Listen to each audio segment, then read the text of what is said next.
All right, what's going on, everyone? Kyle, I should have had you bring up like grunt noises on your phone. Like, do you have like an app that just is nothing but grunt noises? If not, we should probably invent that because it would sell well to Avalanche fans alone.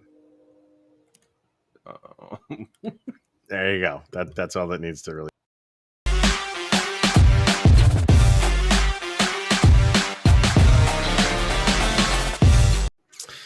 All right, everybody, welcome to the Locked On Avalanche podcast, part of your Locked On Podcast Network, your team every day. I'm your host, Chris Maselli, with a weekend episode of the Locked On Avalanche podcast.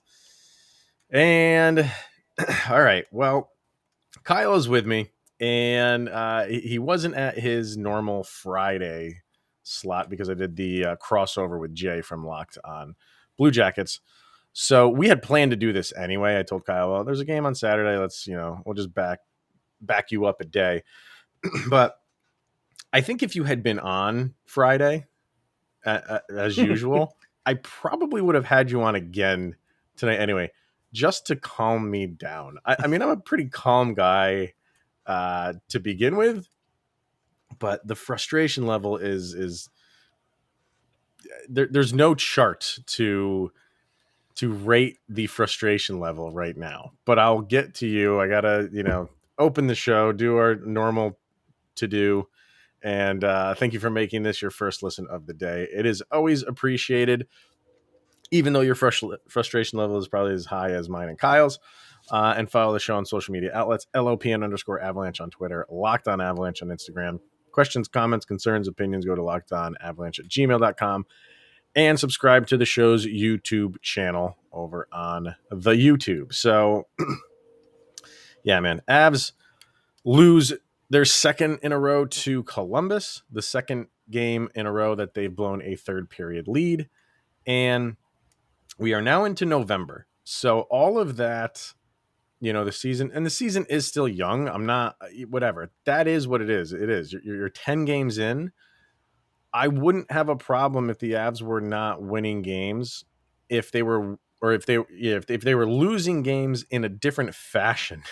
If they were losing games that they were, you watch them and you just felt good about their play and they just had, maybe some bad puck luck or whatever the case may be. Fine, that stuff will even itself out. There's so much wrong with this Avalanche team right now. I don't even know where to start. So that's why I have you on. So I can turn it over to you because that's the easy way out. And you tell me, because I talk about this team every day. You tell me what you're seeing, because there's a lot that I'm seeing. This team is lost. They don't know who they are. They don't know who's the hot hand. They don't know how to manage a power play. Even though they changed it up, it's still terrible. I was telling you before we hit the record button, we are no better than Winnipeg last year. All we talk about is how great our goalie is because there's nothing else to talk about. Yeah. But do you do you think this team is kind of just skating around, like, just not putting in that extra effort because they just think their talent is going to rise above the opponent? And because it just seems like the effort is not there. It's there in spurts and at times, but when you need it to be there, which especially is a third period, when you have a lead, you have to know that other team is going to be coming after you with all that they have. And I feel like when the Avalanche get in those positions, they just like, we're skillful enough that we can adjust to, if we get beat by a little bit, we can adjust to that. It's like, no, like, oh, our goalie's doing, standing on his head tonight, we'll be okay. We just, as long as we're in the general vicinity, we don't have to be, 100% in a passing lane or a shooting lane. As long as we're just in the vicinity, like, stop doing that. Like, play to your potential all of the time. And that's what they're not doing. That is the most frustrating part to me, because when I watch this team, no lead is safe to me right now. And it's just the way that they're playing that, they're just, it could change like that. And that's exactly what happened against Columbus. Exactly what happened. the team doesn't believe in themselves right now. The fans don't even believe in the team. No lead is safe. When you're down, if they come back, you're not confident that they can get that lead. If they go to overtime, forget about it. I mean, we've had a shootout win, but Cale Makar had to win that one, and he's never had to be in that position before. This team doesn't believe in themselves. It's weird. Like there's other than the Chicago game that was like very dominant. That wasn't a wire to wire domination. They got out, they got their goals, and that was about it. There hasn't been a wire to wire domination where they get out, they score their goals, and there's no like quote unquote like it's a hot term when it comes to like sports media is like this is their brand, this is what they do, this is like quote unquote Avalanche style hockey. There is no Avalanche style hockey. There is no Avalanche style right now. They're out of sorts. Like for Burakovsky to be hurt and come back better than he's ever been all year was surprising. And it was, you thought this is what we need, but that shines because you're getting nothing from the top line. Defense looks lost a lot. It's just so weird to watch this Avalanche team compared to last year. I mean, anytime they get a clean zone entry, you're celebrating. Yeah. Like that's not what you're supposed to. I'm sorry, Arizona fans, but that's what Arizona should be celebrating. You know what I mean? Like it is a struggle for them to do anything. And I'm a fan of Jared Bednar. I'm not calling for his head. He's going to be there for the duration of the season unless the team completely falls flat. But other teams are on to the Avalanche game. They know exactly what they're going to do, when they're going to do it. They're not changing anything up. I joked on Twitter that they didn't do a drop back pass on the power play. They did a double drop back pass. It's like, whoa, slow down. But they're not changing the game up enough. They don't have to completely change everything, but when you give another team a different wrinkle or two, that sits in their mind as like, okay, now we don't know. You could go back to the other stuff all you want, but you're not giving them any new looks at all. They are dumping and chasing, which is not the Avalanche game. They can't get a clean zone entry. The shots that they're getting at, they're not even high danger shots. I had Money Puck up. I think they had 34 low danger shots, which your low danger shots are always going to be highest, 6 medium danger and 6 high danger. Not like, for an Avalanche team that is a scoring team, you're expecting that to be, your medium and high danger shots to be a lot higher, lot higher. And they're not. There's no shot that they're taking that, how many shots on goal do they have? They had 36. 6, yeah. Honestly, how many were like? Did he have to like really stretch for, make this incredible save? It didn't happen. They're not chances. They're just going through them, just expecting their talent to just take over. And something else that's really concerned me that started tonight, and so like off air, something me and you have talked about. We have landed on both sides of the Bowen Byram hit from the Minnesota game. Yeah. Tonight, something about when they take hits after the whistle, or even like in the offensive zone, they're acting like they got shot with a potato cannon, trying to draw a whistle. I've seen that 3 or 4 times tonight. I'm like, what are you guys trying to do? Get on the power play because that's your strong. Because that's working. Like, I have never seen the Avalanche try so hard to get whistles, and that's something that. Okay, I'll have to pay attention to that more. Yeah, go back and watch this game again. I know Mikko did it.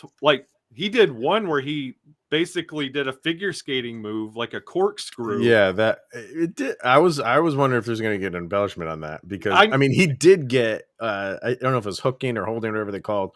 Like it was a penalty, but he really sold it. And then it was right before the end of the first period, going into the second period, that he got kind of like pushed in the back, and he went. Yeah. He just kept going. I was like, "What are you doing?" And like Gabe didn't even believe in it to go take up for him. He He didn't just went fight over. for that much. He Yeah. went over there and just kind of bumped him. Was like, "Hey, hey, hey!" And then like, this is a new thing the Avalanche are trying that I just don't understand why. Is it they don't believe in their 5-on-5 that much that they need that extra confidence of a power play, which isn't doing anything at all? Like I'll have to watch that more. I'm not that maybe because that's just really not the Avalanche style to just, overly sell things, but I'll ever have to. since we've been talking about that Bowen Byram hit, it's been extremely apparent, and tonight it was glaring, and I don't. This is very concerning, very very concerning with the Avalanche. Something to watch, I guess. I'll take a look. All right, let's hear from Built Bar, and we'll keep going with this.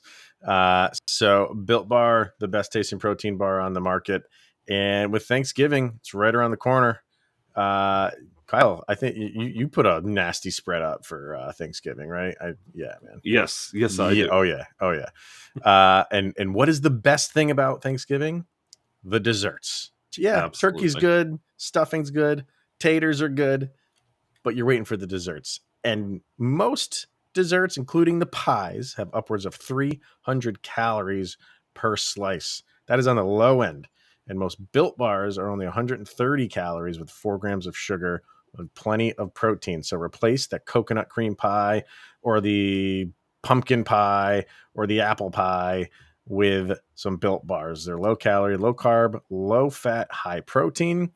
And it's a great option for when you're hungry. If Thanksgiving isn't coming soon enough, go for a Built bar or two. And you can go over to BuiltBar.com right now. Use the promo code LOCKED15 and you get 15% off of your order. Once again, the promo code is LOCKED15 for 15% off at BuiltBar.com. So we were so excited that the big three was back together again. You got Mikko Rantanen back.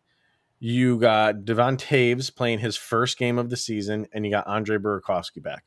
Burakovsky, 2 goals. 2 goals. Mm-hmm.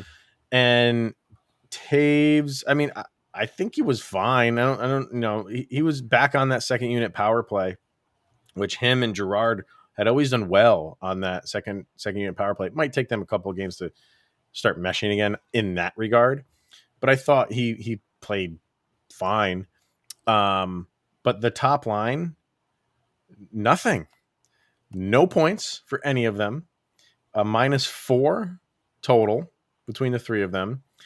And I'm not saying they didn't play well. I thought they were their normal selves when you say like they're mixing it up. They're trying to create offense. But Nathan MacKinnon in particular, I thought he had a very poor game for Nathan MacKinnon. And he is what we were kind of talking about in the first segment was, struggling to have clean zone entries. And he just, it frustrates me even more when I watch Connor McDavid, that clip that is pasted all over NHL social media, and he can weave in and out of every single player on the New York Rangers, and Nathan MacKinnon is struggling to get by one defender. And every member of that top line had terrible, terrible time tonight holding on to the puck. I've never seen like a move and that puck just skirt away on so many times tonight. Like it was bad, and you could see it affecting them. You could see Nathan MacKinnon just like cussing himself coming off a face-off dot. And it's almost he had one good play where he was kind of in his natural, like, I know he's a center, but he likes playing on that left wing a lot. And he made a couple nice moves and took a shot. And I don't know if it went off the post or it grazed off the blocker, but that was his one true good look. And other than that, it's like he turned it over so many times, or they were able to just, poke it away from him. And I don't know what's like, I feel like that's been happening to him a lot lately. It's like he struggles to keep, and I've said this so many times before, it's like he's going too fast. He is a fast player. He's built that way. I get it. But it's almost like he's not in control of himself and he's not in control of the puck, and it's not that difficult for a defender to knock it away. I don't know. Maybe it was just a bad game for him. I think that's all I'm going to chalk it up to. And if anybody, is going to be hard on himself, it's going to be him and can turn it around. But even when he had the puck, and even when he's, even from the defensive zone and he's got a full head of steam, you don't have those moments lately with him where you're like holding on to your seat, like here he comes. Yeah. Because it gets knocked away from him lately. And you see a lot of that same, the lack of speed and confidence in Sam Girard as well. You don't see the spin. You don't see him going back behind the net, driving back to the blue line, looking for something clean, going back and recycling. He hasn't done that at all year. And I don't know if maybe the practice and training camp, like having the lines altered, everybody's still trying to get cohesion going.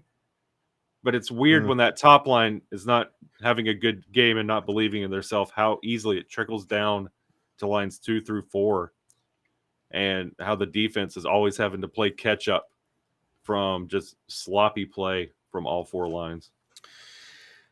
Yeah, I don't know. Like Sammy had an assist tonight, which obviously he got on the board.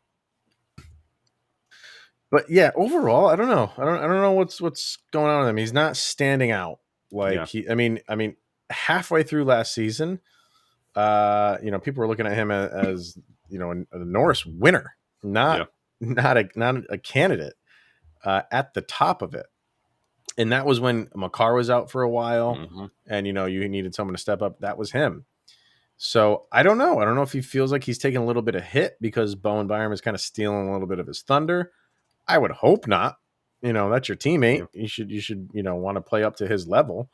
But he just seems to have like lost a step right now, and I don't know what it is. Maybe it's one of those things where he's playing through some injury that we don't know about. But you would have to think, like, if that's the case, why aren't the Avalanche sitting him for now? Yeah, and we're lacking an impact player right now. Like if I told you right now, Devon Toews had 21 minutes, it didn't feel like it. Did not. It felt like he disappeared after the first period. Yeah. And we're lacking a player to put it on their shoulders and make an impact, and somebody to play through, like a Nuke to get hot. How that happened a lot last year, like a Berkey to have a good game, JT or Josty, like have them pop off for a little bit and ride that hot hand. Nobody's rising to the occasion, and it's weird. Like everybody's kind of standing back waiting for somebody to step up, and nobody's taking that right now. That's true. Jost is struggling. He's working his butt off. He's trying, but this is Tyson Jost. Like he goes through these spurts where he just can't get on the stat sheet, which would be, that is what it is. But you can see the effort from him is there. The effort from O'Connor is always there. I thought the second line had a good line, not just because Burakovsky scored 2 goals. I thought they had a good night. They probably had the best night overall. But you need all 4 of your lines to do it. And I know that's, that just sounds like pretty basic. Yeah. But that's what this team needs right now. This team just needs to go out and play one shift at a time. And they can't look at the big picture. And they can't look at how are we going to get to 4 goals. Get 1 right now. You know what I mean? And do it one shift at a time. And I think they're struggling. I don't know how much they're struggling with. I don't know if you want to use the term like fame of being like the favorite. Yeah. Is the pressure getting to them? Is it too much of a thing? And this is like really their first experience with like getting back on the road and traveling to full arenas again. Yeah. And when I was watching this game, I was sitting there just kind of waiting. I was hoping the crowd did not get in MacKinnon's ear and started like chanting overrated or like starting chanting. No, like I was waiting. I was like, oh, please don't start chirping him, because it's been so long. And you could just visibly see how frustrated this team is right now. Right.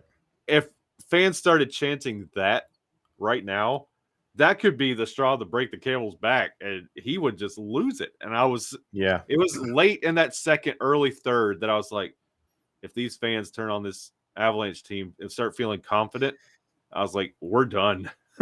Yeah, I don't think Columbus would be the place to do that. I think, Minnesota or even like Vegas would be dumb enough to do something like that. But well, their team is performing a lot better than expected, so that really inflates confidence of the fans. Like, you're beating the giant of the Avalanche. Like, why not get cocky? I mean, this is twice you've come back from, like, you've taken the lead and blown them out of the building. So you start to feel good about yourself, and eventually the Avalanche are going to run into one of those rowdy barns, and they're not only going to have to deal with a rowdy team, but the rowdy fans. And we haven't done that in a while. You said, Devontae's 21-minute of time on ice didn't seem like it. He also led the team in shifts played, which most of the time, like, your top guys are going to be in like the 23 to 25 shifts a game. He had 30. God. He had 30 shifts, which is high, which I didn't notice it. I didn't either. It. And that's not a knock on him. It's just, I know this is his first game back and he's, getting back into the swing of things. 21 minutes, 30 shifts is a lot for your first game back. But when you're on the ice that much, you would think you'd have much more of an impact. And expected goals, he's a .402. Okay, that's not bad for defense.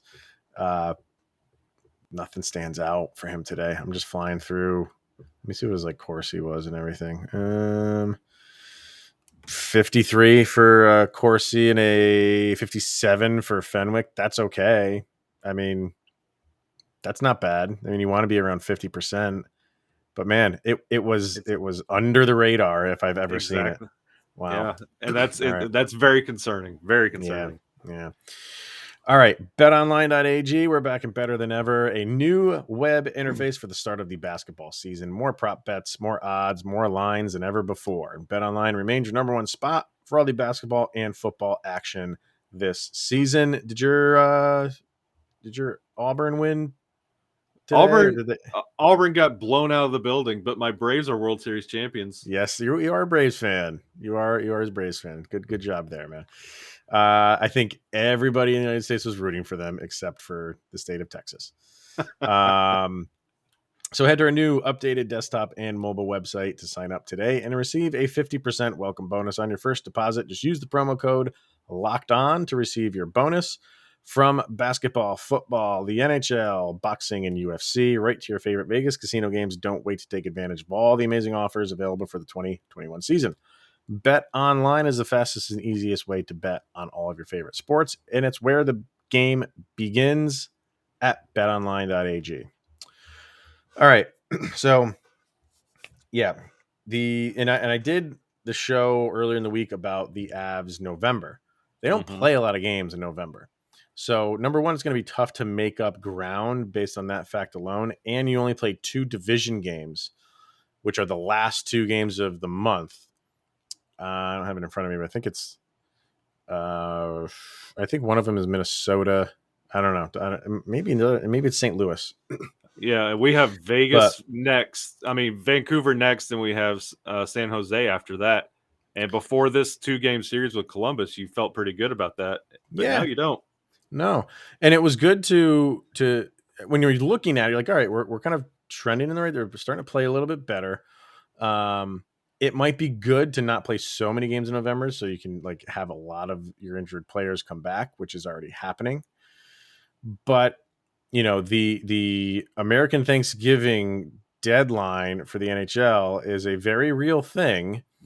And if you're not familiar with it for whatever reason, like the percentage of teams that are in a playoff spot at the time of American Thanksgiving, it's something like 73% of those teams make the playoffs, even though there is like 60 games left plus.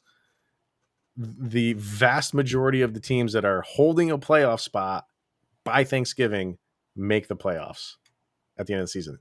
It's a crazy stat. And you would think that, that wouldn't hold up year after year, but it does. Mm-hmm. So the Avalanche are fast approaching that, and they don't have a lot of games to make ground before Thanksgiving. And again, I am not slamming the panic button, but I am slamming the frustration button. Mm-hmm. And maybe this team needs to go through this stuff. You know what I mean? And Mikko Rantanen had a good quote. Let me see if I can bring it up quickly. After the game, and he's not happy. Nobody's happy. But maybe this team needs to go through this to really understand that you got to play. Yeah. You got to play a full 60 minutes. Mikko Rantanen.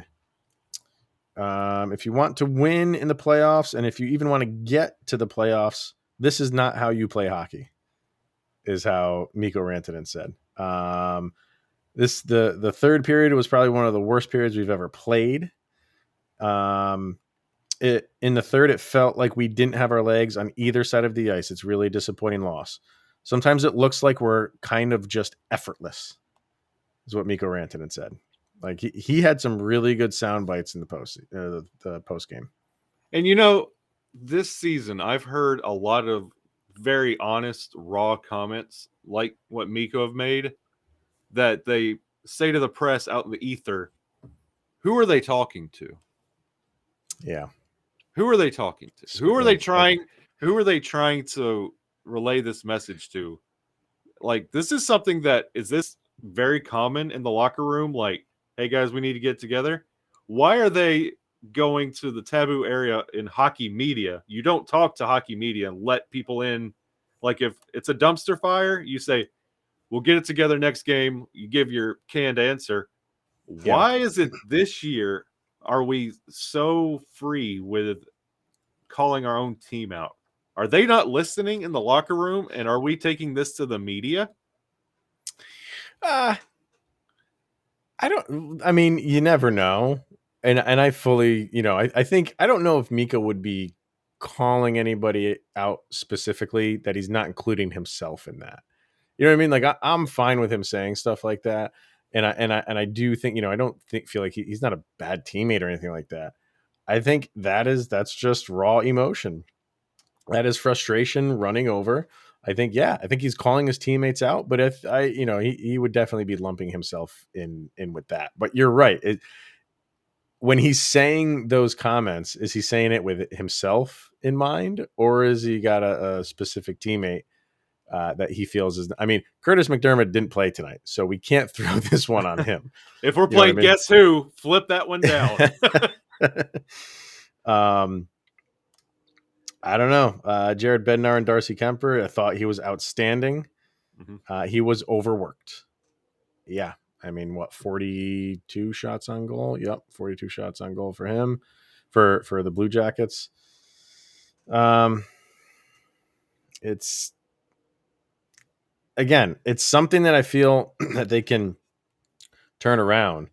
But I'm trying to look at this from like a positive point of view. And you're going to have some lulls in the season, no matter what. And if the Avs started out like, Carolina or Florida, maybe this style of play would have crept up in January, or there's no February this year, or March, because they're like, yeah, we got, we were the favorites going in. We're flying through everybody. Nobody can stop us. And then maybe they just take the foot off the gas a little bit. Maybe to do it at the beginning of the season is the only good thing that can come out of this, because when you have people like Mikko Rantanen saying like the effort's not there, maybe it's this, Kyle. He's not going to say that to Nathan MacKinnon's face. I'm not saying Nathan MacKinnon didn't have effort tonight. Yeah, Nathan MacKinnon's effort is always there. He's not that's the only way he can say it to Nathan MacKinnon, because Mikko Rantanen might have a broken nose if he says it to he wouldn't say it to Nathan MacKinnon's face, but in the locker room, MacKinnon would just be like, yeah, I don't want to hear that crap, dude, because you better not be so maybe he does it through the media, so it That's 7 degrees of I'm totally on that, and that's why I was saying all that. It's something to watch, like the same thing with our embellishment on the calls, things to watch going forward, and like to those comments. Maybe they are trying to fire Nathan MacKinnon up because Gabe's the captain, but Nate's the leader. When he's hot, the team's hot, yeah. and like to spin it positive, like the last couple seasons when we made it to the playoffs and we made our push, we've had a pretty good start to the season and we just kept going. Yeah. And it kind of run out of gas at the end. Maybe with us figuring it out now and having that kind of game 82 mentality like we had a couple years ago and like really push for the playoffs and earn it, maybe that will push us past this second round, is having this fire and figuring it out now instead of in the playoffs. Maybe we could look at it that way. But I would feel a lot better about this if there were some positives we can hang our hat on. And it's slowly getting worse. And I would like to see something we could start building on going forward. And maybe we can in these games against Vancouver and San Jose. Yeah. And then one last quote from Mikko again. We just have to look in the mirror. Oh, here's one. We just have to look in the mirror and defensively not give up so much. It's just effort. Sometimes it seems like we're kind of effortless. I don't know. Maybe it's just mental. I don't think it's physical. That's 2 games in a row we lose after having a lead in the third period. This is not how you play hockey. Time to look in the mirror here. So time to look in the mirror is, you're looking, he's calling himself out there. But when you say defensively not give up so much, and he's right. I mean, this is the thing. This is the thing. Like, who cares if your feelings are hurt? Mm-hmm. Go play. He's right. You can't sit there and argue with him. Like, why would you say that, man? Why would that's just the wrong thing to say. No, it's not. People need to get called out here. Yeah. And maybe that is, look at what they did with Alex Newhook. Yeah. You know what I mean? Like he was not performing up to the level. Jared Bednar let it be known through the media that he was not playing to that level. And he's now in the AHL and doing very well down there. We expect him to come back up. I don't know. And as I'm saying that, is that something that needs to happen? Bring him up, not him up specifically. I don't know. Is it you bring up guys and you try some new things, or do you just, grind through with these guys that you have here? I don't know. I don't know the answer. I generally don't know the answer, but I think one thing that does have to change, the Avs have to start giving some different looks.